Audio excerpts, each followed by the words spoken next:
যুবক ভাইরা যারা মাহফিলে এসেছেন, আমি আপনাদেরকে বলছি, আপনারা একসময় চাকরি করবেন, সরকারি কিংবা বেসরকারি। আপনারা একসময় দোকানদারি করবেন, ব্যবসা বাণিজ্য, কিংবা আপনারা চাষাবাদ করবেন, কিংবা বিদেশ যাবেন। যেখানে যান, পৃথিবীর যে প্রান্তেই থাকেন, যেই কাজই করেন, হারাম উপার্জন করবেন না। ঠিক আছে তো ইনশাআল্লাহ? হারাম উপার্জন না করলে মানুষের কাছে দাম পাবেন না, বইয়ের কাছে দাম পাবেন না, মা বাবার কাছে দাম পাবেন না, এলাকা মানুষের কাছে দাম পাবেন না, হুজুরও হয়তো অনেকে দাম দিবে না, কিন্তু আল্লাহ তাআলা দাম দিবেন।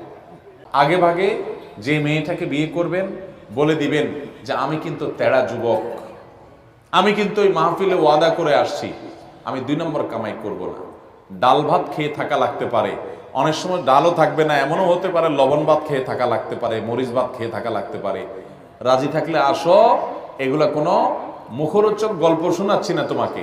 আমি কিন্তু 2 নম্বর কামাই করব না, অতএব কামাই কম হবে, কষ্ট হবে। চাইলে আসো, আর না হলে এখনো রাস্তা মাপতে পারো। আমাকে আইসা শাড়ি চুড়ির ডিমান্ড দিবা, অন্য চোরদের বউ, ডাকাতদের বউ, দুর্নীতিবাজদের বউ, তারপর রিলিফ চোরদের বউ, হারামখোরদের বউ, তাদের মতো দেখে দেখে কম্পিটিশন করতে পারবা না। তুমি আমার বউ হতে হলে, হালাল খোরের বউ হতে হলে, তুমি সকল লোভ ছেড়ে দিয়ে সততার উপরে থাকার নিয়ত করতে হবে, কষ্ট করে চলার নিয়ত করতে হবে। তবে যারা কষ্ট করে চলার নিয়ত করে, আল্লাহ তাআলা এদেরকে সবচেয়ে সুখে রাখেন, শুধু আখিরাতে না, দুনিয়াতেও। যারা চুরি করে কামাই করে বা 2 নম্বর পথে কামাই করে, আমরা বাহির থেকে দেখে মনে করি আহ কি সুখে আছে, অনেক টাকা পয়সা কামাই করতেছে, তাই না? কি গাড়ি বাড়ি চকচক করতেছে, ফক ফক করতেছে।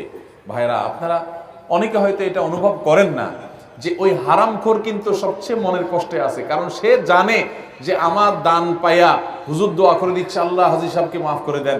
হাজী সাহেব জানে আমি একটা চোর, হাজী সাহেব জানে আমি একটা দুর্নীতিবাজ, আমি একটা 2 নম্বর মানুষ। আর হুজুর আমার পাম্প করতে দিলে কি হবে? মৌলবী তো আর জানে না যে আমার সব 2 নম্বর পয়সা। এই জন্য এটারে বলে অপরাধ বোধের অদৃশ্য দাহন, জ্বালা ভিতরে ছটফট করতে থাকে। মানুষ বলে হাজী সাহেব, সে মনে মনে আরে আমি কিভাবে কামাই করছি আমি না জানি। ভাইরা আমার, এই যন্ত্রণা তাকে কুরে কুরে শেষ করে। আর সৎ মানুষ তাকে যাচ্ছে না, পুছে না, দাম দেয় না, কিন্তু তার ভেতর থেকে একটা ফিলিংস হয়, কি জানেন? যে আলহামদুলিল্লাহ আমার প্রতিটা পয়সা টনটন করে বাঁচবে, আমি হারাম কোনো টাকা কামাই করি নাই, হারামের সাথে কম্প্রোমাইজ করি নাই, চলে কষ্ট করি, মানসিক শান্তি পায়। এই জন্য নবী সাল্লাল্লাহু আলাইহি ওয়াসাল্লাম বলেছেন, লাইসাল গিনা বিকাসরাতিল আরদ ওয়ালাকিন্নাল গিনা গিনান নাফস। অনেক সম্পদ হয়ে গেলে এর নাম সচ্ছলতা নয়, আসল সচ্ছলতা হলো মনের সচ্ছলতা, যে আমি মনের দিক থেকে সুখে আছি।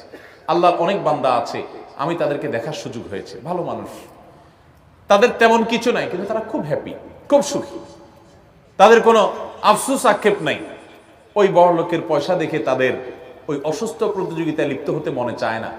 তারা জানে এগুলো সব রেখে ওই 3 হাত মাটির নিচে চলে যেতে হবে, ধনী গরিব সবাই এক কাতারে দাঁড়িয়ে যাবে, অসততা করতে চায় না।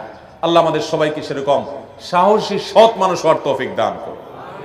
এখন তো সাহসের সংজ্ঞা পাল্টে গেছে, এখন সাহস হলো অপকর্ম করতে পারলে তাকে সাহসী বলে। আসল সাহসী সে যে অন্যায় বর্জন করার জন্য শত মানুষের ভৎসনা সত্ত্বেও সে হিম্মত করে যে আমি অন্যায় করব না।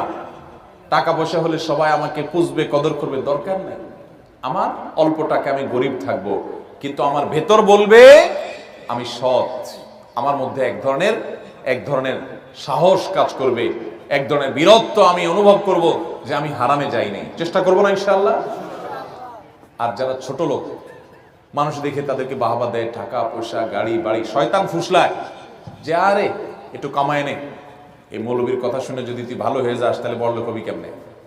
শয়তানকে বলবেন আমার বড়লোক হওয়ার দরকার নাই, আমি সব থেকে যদি বড়লোক হতে পারি আলহামদুলিল্লাহ, আর না হতে পারলে আরো জোর আলহামদুলিল্লাহ। আমরা দুনিয়া থেকে অসৎ উপায়ে যে টাকাগুলো কামাই করব, এগুলো কি যাওয়ার সময় নিয়ে যেতে পারবো?